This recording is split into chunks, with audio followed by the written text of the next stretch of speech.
जरांगेंसंदर्भातली आहे। लाडक्या बहिणीला पैसे देता मग भाच्याच्या आरक्षणाचं आणि दाजीच्या शेतमालाचं काय, शेतातील भावाचं काय असं म्हणत मराठा आंदोलक मनोज जरांगे यांनी सरकारला चांगलाच टोला लगावला। योजना चांगली आहे त्यासाठी सर्वांनी फॉर्म भरा असं आवाहन सुद्धा जरांगे पाटलांनी यावेळी केलं।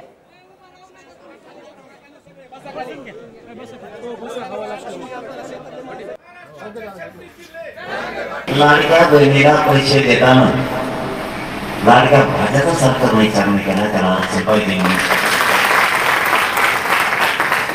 लाडक्या भाज्याचा विचारच करेना, भाज्याला आयुष्याचं आरक्षण पाहिजे। 1,500 3,000 आयुष्य कडे जाणार नाही।